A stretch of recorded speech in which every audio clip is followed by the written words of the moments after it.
سجدے کی مقدار، لمبا سجدہ کرنے کی اہمیت۔ رسول اللہ صلی اللہ علیہ وسلم نے فرمایا، بندہ جب نماز کے لیے کھڑا ہوتا ہے تو اس کے سارے گناہ لا کر اس کے کندھے پہ رکھ دیے جاتے ہیں۔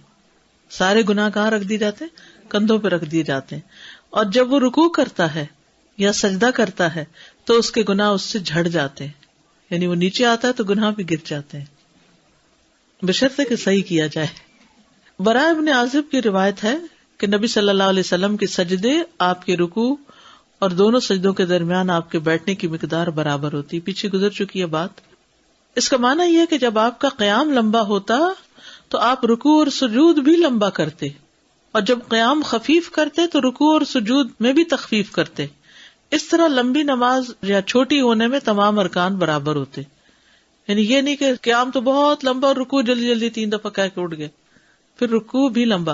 یہ بالکل ایسے ہی جیسے حرم میں آخری جو قیام ہوتے ہیں آخری عشرے کے، اس میں اسی طرح ہوتا ہے کہ رکوع بھی کافی لمبے ہوتے، اتنے تو نہیں ہوتے جتنا قیام ہوتا ہے، لیکن عام دنوں کی نسبت کافی لمبا ہوتا ہے۔ اس کا معنی یہ نہیں کہ رکوع اور سجود کی مقدار قیام کی مقدار کے برابر ہوتی، بلکہ مجموعی روایات اس بات پر دلالت کرتی ہیں کہ اس مقدار کے بتانے کا مقصود یہ ہے کہ آپ کی نماز کے ارکان میں تناسب ہوتا، ٹھیک ہے، بیلنس ہوتا ہے، یعنی کیونکہ ایک روایت میں آتا ہے کہ آپ کے سب ارکان تقریباً برابر ہوتے سوائے قیام اور قعود کے کہ وہ کچھ لمبے ہوتے، یعنی قیام اور تشہد جو ہے یہ لمبا اور باقی رکوع اور سجدہ برابر کا اور جلسہ اور قوما ایک جتنا۔ کوئی وجہ پیش آنے پر نماز میں طویل سجدہ کرنا، یعنی ہر نماز میں نہیں، بعض اوقات کسی وجہ سے ایک سجدہ زیادہ لمبا کر دینا، وہ کیا وجہ ہو سکتی ہے؟ ماؤں کے لیے بہت دلچسپ بات ہے یہ۔ عبداللہ بن شداد اپنے والد سے روایت کرتے ہیں، انہوں نے کہا، مغرب یا عشاء کی نماز کے لیے اللہ کے رسول ہمارے پاس تشریف لائے تو آپ نے حسن یا حسین رضی اللہ عنہ کو اٹھا رکھا تھا۔ رسول اللہ صلی اللہ علیہ وسلم نماز پڑھانے کے لیے آگے بڑھے اور بچے کو نیچے اتار دیا، پھر نماز کے لیے تکبیر تحریمہ کہی اور نماز شروع کر دی۔ نماز کے دوران آپ نے ایک سجدہ بہت لمبا کر دیا۔ میرے والد کہتے ہیں کہ میں نے اپنا سر اٹھا کے دیکھا تو بچہ رسول اللہ صلی اللہ علیہ وسلم کی پشت پر بیٹھا ہوا ہے، کمر پہ چڑھ کے بیٹھا ہوا ہے، اور آپ سجدے میں تھے۔ میں دوبارہ اپنے سجدے میں چلا گیا۔ جب رسول اللہ صلی اللہ علیہ وسلم نے نماز پوری فرمائی تو لوگوں نے کہا، اے اللہ کے رسول، آپ نے نماز کے دوران ایک سجدہ اتنا لمبا کیا کہ ہم نے سمجھا کہ کوئی حادثہ ہو گیا ہے یا آپ کو کوئی وحی آنے لگی ہے۔ آپ نے فرمایا، ایسا کچھ بھی نہیں ہوا، بلکہ میرا بیٹا میری پشت پر سوار ہو گیا تھا تو میں نے پسند نہ کیا کہ اسے جلدی میں ڈالوں اور فوراً اتار دوں حتیٰ کہ وہ اپنی خواہش پوری کر لے۔ سبحان اللہ، کتنی کیئر ہے، حتیٰ کہ نماز کی حالت میں بھی۔ یہ ہے حقوق العباد، ٹھہراؤ ہے۔ اسی سے تو بچے بھی ٹھہراؤ سیکھتے ہیں نا۔ جب ماں باپ ہر وقت جلدی مچائے ہوئے ہوتے ہیں تو بچوں کے اندر بھی وہ جلد بازی آ جاتی ہے، وہ ہمارے ہی تو عکس ہو جاتے ہیں۔ پھر یعنی بڑے سے بڑے موقع پر نا کام ڈاؤن ہونے کی ضرورت ہے، حتیٰ کہ سامنے والا جلدی مچا بھی رہا تو اس وقت بھی آپ آرام میں آ جائیں، وہ آپ کو دیکھ کے وہ بھی سکون میں آ جائے گا۔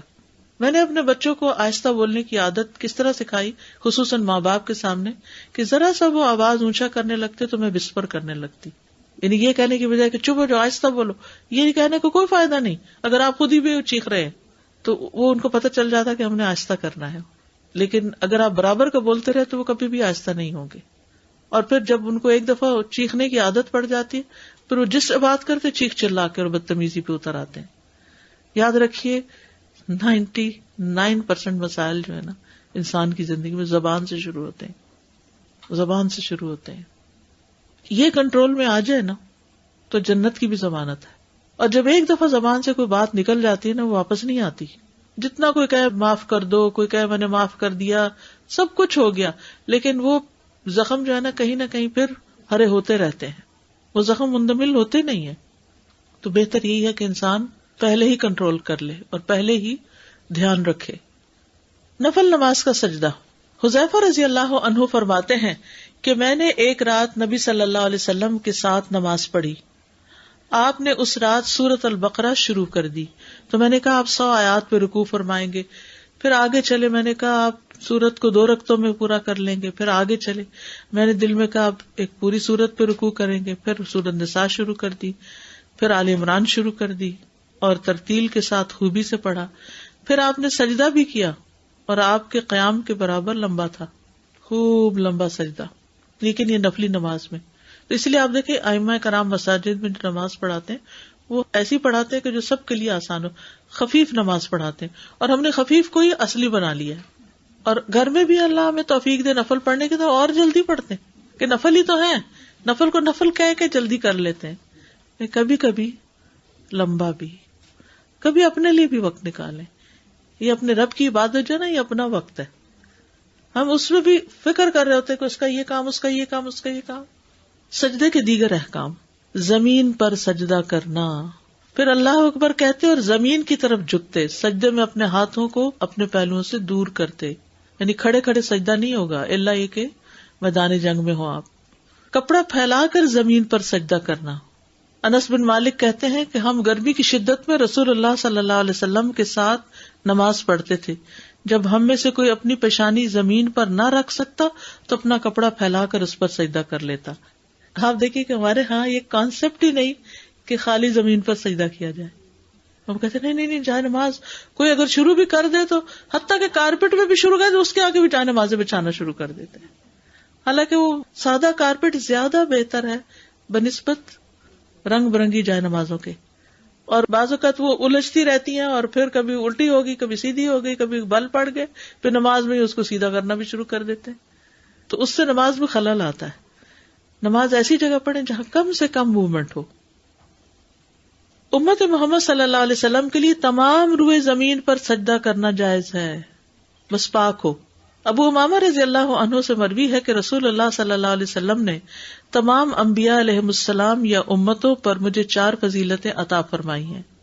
فرمایا مجھے تمام انسانیت کی طرف بھیجا گیا، روئے زمین کو میرے لیے اور میری امت کے لیے سجدہ گاہ اور طہارت کا ذریعہ بنا دیا گیا، یعنی تیمم مٹی سے. چنانچہ میری امت پر جہاں بھی نماز کا وقت آ جائے تو وہی اس کی مسجد ہے اور وہی اس کی طہارت کے لیے مٹی موجود ہے. کوئی مسئلہ ہی نہیں نماز پڑھنے کا. اور 1 ماہ کی مسافت پر روب کے ذریعے میری مدد کی گئی جو میرے دشمنوں کے دلوں میں پیدا ہو جاتا ہے، اور ہمارے لیے مال غنیمت کو حلال کر دیا گیا. پچھلی امتوں کے لیے حلال نہیں تھا، آگ کھا جاتی تھی اس کو آ کر. حتیٰ کہ مٹی اور پانی والی زمین پر سجدہ کرنا، کیچڑ والی جگہ پر بھی سجدہ کیا جا سکتا ہے، گیلی زمین پہ بھی سجدہ کیا جا سکتا ہے، بارش ہو چکی ہو، گیلا گھاس ہو، اس پہ بھی سجدہ ہو سکتا ہے. نبی صلی اللہ علیہ وسلم نے فرمایا جو اعتکاف میں تھا وہ اپنی جائے اعتکاف میں واپس چلا جائے، اس لیے کہ میں نے اس رات خواب دیکھا ہے کہ میں خواب میں خود پانی اور مٹی میں سجدہ کرتا ہوں. یعنی کہ بارش ہوگی نا اعتکاف میں، تو آپ نے کہا اپنے اپنے اعتکاف میں چلے جاؤ. اصل میں مسجد نبی جو تھی وہ تنکوں وغیرہ سے بنی ہوئی تھی، تو اس میں ایسی پکی چھت نہیں تھی کہ بارش روکتی، بارش ٹپک میں جاتی تھی. جب آپ اپنے معتکف میں واپس چلے گئے تو ایک بادل نمودار ہوا اور خوب بارش ہوئی. اس ذات کی قسم جس نے آپ کو حق دے کر مبعوث کیا ہے. اسی دن کے آخری حصے میں بادل آیا. چونکہ مسجد کھجور کی ٹہنیوں سے بنی ہوئی تھی اس لیے میں نے آپ کی ناک اور پیشانی پر پانی اور مٹی کے نشانات دیکھے. ابو سعید سے مروی ہے کہ خود میں نے اپنی آنکھوں سے دیکھا 21ویں رات کی صبح کو رسول اللہ صلی اللہ علیہ وسلم کی پیشانی پر کیچڑ لگا ہوا تھا. تو یہ اصل میں آپ کو لیلۃ القدر دکھائی گئی تھی. جائے نماز پہ سجدہ کرنا، کیا جائے نماز بچھائی جا سکتی ہے یا نہیں؟ کیونکہ بعض لوگ پھر جب ساری زمین پہ سجدے کی بات آئی تو پھر جائے نماز کے اوپر وہ مشکل کھڑی کر دیتے ہیں کہ یہ بدعت ہے. وکان یصلی علی الخمرۃ، صحیح بخاری کی روایت ہے، آپ صلی اللہ علیہ وسلم کھجور کے چھوٹے مصلے پر نماز پڑھتے تھے. وہ پہلے ہمارے یہاں بھی ہوتے تھے نا کھجور کے پتوں سے بنے ہوئے مصلے، اب تک یہ روایت ہے، صفیں بھی بنی ہوتی ہیں اور مصلے بھی بنے ہوتے ہیں. انس بن مالک سے روایت ہے کہ ان کی دادی ملیکہ رضی اللہ عنہا نے رسول اللہ صلی اللہ علیہ وسلم کو کھانے کے لیے دعوت دی جو انہوں نے آپ کے لیے تیار کیا تھا. آپ نے اس سے کچھ تناول فرمایا، پھر فرمانے لگے کھڑے ہو جاؤ، میں تمہیں نماز پڑھاؤں. حضرت انس کہتے ہیں کہ میں نے ایک چٹائی کو اٹھایا جو کثرت استعمال کی وجہ سے سیاہ ہو گئی تھی، اسے پانی سے دھویا، پھر رسول اللہ صلی اللہ علیہ وسلم اس پر کھڑے ہو گئے. میں نے اور ایک یتیم بچے نے آپ کے پیچھے صف بنائی، یعنی 2 لوگ تھے، اور بڑھیا ہمارے پیچھے کھڑی ہو گئی، یعنی دادی جو تھی وہ پیچھے اکیلی کھڑی ہو گئی، ہم 2 تھے اور آگے نبی صلی اللہ علیہ وسلم تھے. پس رسول اللہ صلی اللہ علیہ وسلم نے ہمیں 2 رکعت نماز پڑھائی. فراغت کے بعد آپ واپس تشریف لے گئے. یعنی نماز بھی پڑھی، کھانا بھی کھایا. لکڑی یا تکیے پر سجدے کی ممانعت. ابن عمر رضی اللہ عنہ سے مروی ہے، وہ کہتے ہیں کہ رسول اللہ صلی اللہ علیہ وسلم اپنے اصحاب میں سے ایک بیمار آدمی کی عادت کرنے کے لیے نکلے. میں بھی آپ کے ساتھ تھا. جب اس کے پاس گئے تو کیا دیکھتے ہیں کہ وہ ایک لکڑی پہ نماز پڑھ رہا ہے. یعنی لکڑی آگے رکھی ہوئی ہے نماز کے لیے، جیسے میز وغیرہ رکھ لیتے ہیں لوگ یا کرسی کی بازو رکھ لیتے ہیں، اور سجدہ کرتے وقت اپنی پیشانی اس پہ ٹیکتا ہے. آپ نے اس کی طرف اشارہ کیا تو اس نے لکڑی کو پھینک دیا اور اس نے تکیہ پکڑ لیا. رسول اللہ صلی اللہ علیہ وسلم نے فرمایا اس کو ہٹا دو، یعنی تکیے کو.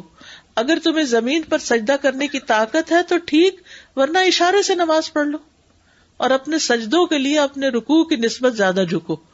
یہ اشاروں سے نماز یا کرسی پہ نماز یا بیٹھ کے نماز پڑھنے کا طریقہ ہے. یعنی جس کی ہمت ہو جہاں تک جھکنے کی جھک جائے.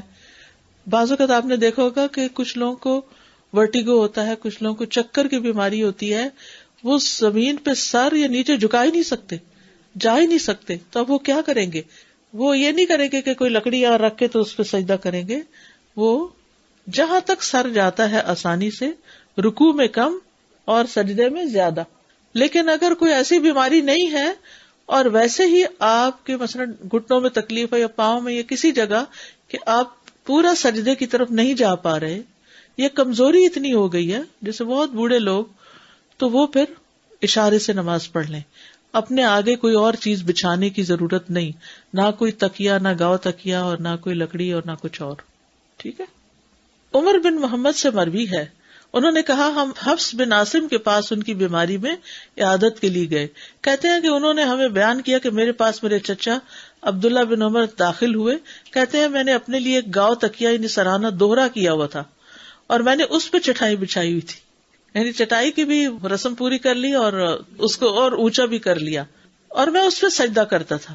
تو انہوں نے مجھے کہا میرے بھتیجے ایسا نہ کرو، اپنے چہرے کو زمین پہ لگنے دو، اگر اس پہ قدرت نہ ہو تو اپنے سر کے ساتھ اشارے سے نماز پڑھو. یعنی اگر نیچے جھک ہی نہیں سکتے، بعض لوگوں کی کمر کی سرجری ہوتی ہے، کچھ بھی تکلیف، تو پھر کیا کرو، سر کو ہی جھکا لو. ٹھیک ہے. پچھلی روایت میں کیا تھا، یعنی انسان خود سارا جھک جائے جتنا جھک سکتا ہے، اور یہاں کیا ہے، سر کو جھکا لو. ٹھیک ہے. دوران سجدہ کپڑے اور بال سمیٹنے کی ممانعت. دوران سجدہ کپڑے اور بال سمیٹنے کی ممانعت. ابن عباس سے روایت ہے، انہوں نے کہا نبی صلی اللہ علیہ وسلم نے فرمایا مجھے 7 ہڈیوں پر سجدہ کرنے کا حکم دیا گیا، پیشانی پر اور اپنے ہاتھ سے ناک کی طرف اشارہ کیا، دونوں ہاتھوں، دونوں گھٹنوں، دونوں پاؤں کی انگلیوں پر، اور ہم دوران سجدہ اپنے کپڑوں اور بالوں کو نہ سمیٹیں. مردوں کے لیے تو پھر بھی مشکل کم ہے. عورتوں کے لیے اسکارف میں نماز پڑھنا ایک بڑا جہاد کا کام ہے. جو سجدے میں جاتے اسکارف اتر کے باہر آ جاتے. بعض لوگ پورا سر ننگا ہو جاتا ہے کبھی، تو اس میں کیا بہتر ہے کہ پیچھے سے اسکارف کو پن لگا لیں، پہلے سے لگا لیں تاکہ بار بار آپ کو پیچھے کھینچنا نہ پڑے. سجدے میں قرآن پڑھنے کی ممانعت. رسول اللہ صلی اللہ علیہ وسلم نے فرمایا مجھے رکوع یا سجدہ کرتے ہوئے قرآن کی قرأت سے منع کیا گیا ہے. رکوع میں تو اپنے رب عز و جل کی عظمت بیان کرو اور سجود میں دعا مانگنے میں خوب زور صرف کرو کہ تمہارے لیے قبول کی جائے گی. یعنی قرآن کی تلاوت نہ کرو بلکہ کیا کرو، صرف دعائیں کرو. سجدے میں قرآنی دعائیں مانگنے کا حکم. برننگ کویسچن، اتنا زیادہ یہ سوال مجھ سے زندگی میں کیا گیا ہے کہ سجدے میں قرآنی دعا پڑھ سکتے ہیں یا نہیں پڑھ سکتے. شیخ بن باز کہتے ہیں کہ قرآنی دعا مانگنے میں کوئی حرج نہیں. یعنی دعا ہے، وہ تلاوت نہیں آپ کر رہے بلکہ کیا کر رہے ہیں، کیوں پڑھ رہے ہیں وہ آیت، دعا کے طور پر. اس میں کوئی حرج نہیں کہ آپ دعا کی نیت سے قرآنی دعاؤں کو مانگیں، نہ کہ قرات کی نیت سے. مثلاً یہ دعا ربنا حب لنا من ازواجنا یا ربنا آتنا فی الدنیا حسنہ، اگر یہ دعا کی نیت سے آپ پڑھ رہے ہیں، قرات کی نیت سے نہیں، تو کوئی حرج نہیں. نمازی کو رکوع اور سجود میں قرات سے منع کیا گیا کیونکہ قرات قیام کی حالت میں ہوتا ہے. لیکن اگر آپ قرآن میں موجودہ قرآنی دعا مانگیں دعا کی نیت سے تو کوئی حرج نہیں. سجدے میں اپنی زبان میں دعا مانگنے کا حکم. کیا ایسا ممکن ہے کہ نماز میں تشہد کے بعد حدیث میں موجود کسی دعا کو غیر عربی زبان میں مانگے، اردو میں مانگے، انگلش میں مانگے؟ اور کیا تشہد کے بعد قرآنی دعا مانگ سکتے ہیں جو کہ حدیث میں موجود نہ ہو؟ نہیں ربی جعلنی تو مانگتے ہیں نا، لیکن کیا ربنا آتنا فی الدنیا حسنہ یا کوئی اور اس طرح کی چیز کر سکتے ہیں؟ نمبر 1، اگر نمازی شخص عربی زبان میں دعا مانگ سکتا ہے تو اس کے لیے غیر عربی زبان میں مانگنا جائز نہیں. تاہم اگر نمازی کو عربی زبان میں دعا مانگنی نہیں آتی تو پھر وہ اپنی زبان میں دعا مانگ سکتا ہے، البتہ اس دوران عربی زبان میں دعائیں سیکھ لے. یعنی اگر وہ سیکھ رہا ہے اور کچھ ایک بھی دعا نہیں مانگنی آتی تو جیسے وہ پیچھے قرآن نہیں آتا تو تسبیحات پڑھنے کی اجازت ہے، اسی طرح لے. لیکن نماز سے باہر کسی بھی زبان میں دعا مانگی جا سکتی ہے. نماز سے باہر جس مرضی زبان میں دعا مانگے، اس میں کوئی حرج نہیں، بلکہ اپنی مادری زبان میں دعا مانگنے پر دل و دماغ بھی دعا میں حاضر ہوں گے. ٹھیک ہے، کلوز محسوس کرتے ہیں نا پھر آپ اپنے کہے سے. شیخ الاسلام ابن تیمیہ کہتے ہیں دعا عربی یا غیر عربی زبان میں مانگنا جائز. نماز کے باہر کی بات ہو رہی ہے. اللہ تعالیٰ دعا مانگنے والے کے ارادے اور مقصد کو جانتا ہے. اگر دعا مانگنے والے کی زبان ہی سیدھی نہیں تو اللہ تعالیٰ آوازوں کے شور و غل میں مختلف زبانوں والوں کی الگ الگ ضروریات مانگنے کو بھی جانتا ہے. یعنی اللہ کو سب زبانیں آتی ہیں. 2، تشہد میں قرآنی دعائیں اگرچہ احادیث میں نہ بھی ہوں، یعنی مسنون دعا نہ بھی ہو تو کوئی حرج نہیں. قرآن و سنت دونوں میں خیر و برکت ہے.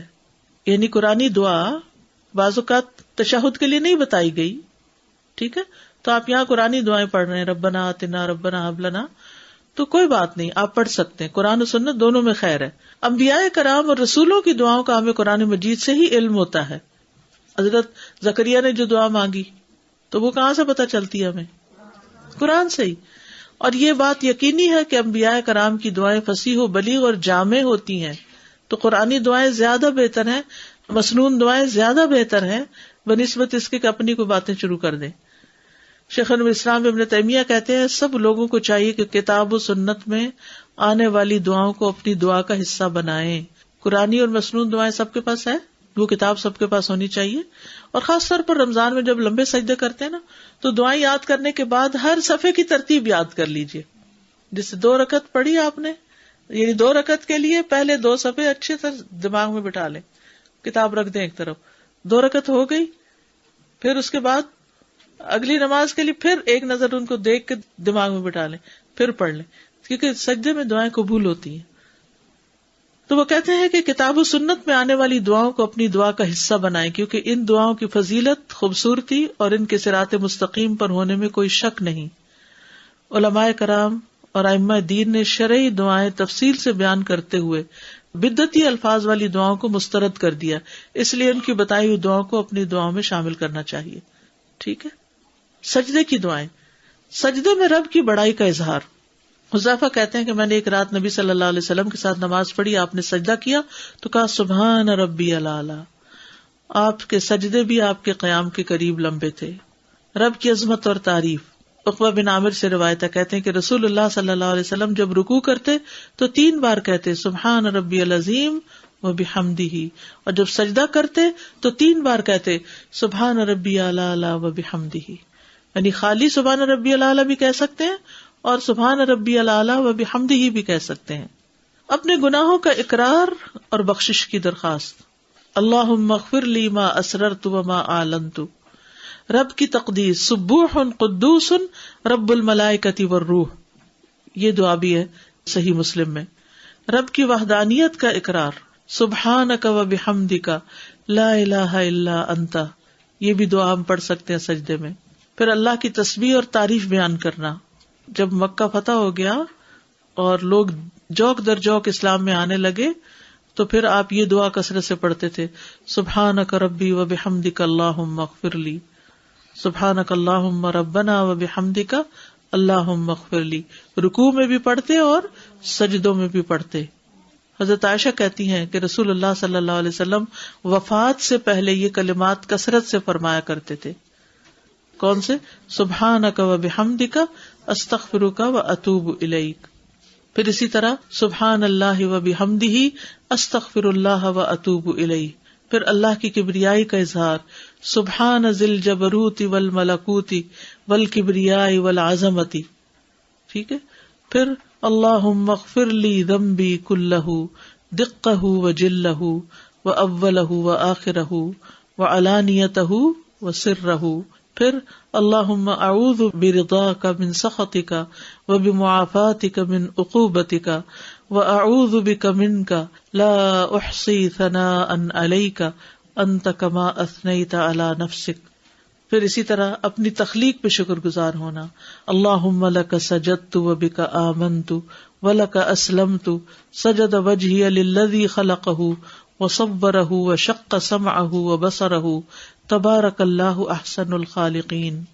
اور پھر نور ہی نور مانگنا، یہ جو نور والی دعا ہے نا، اللہم اجعل فی قلبی نورا وفی سمعی نورا وفی بصری نورا وعن یمینی نورا وعن شمالی نورا وامامی نورا وخلفی نورا وفوقی نورا وتحتی نورا واجعل لی نورا یا واجعلنی نورا.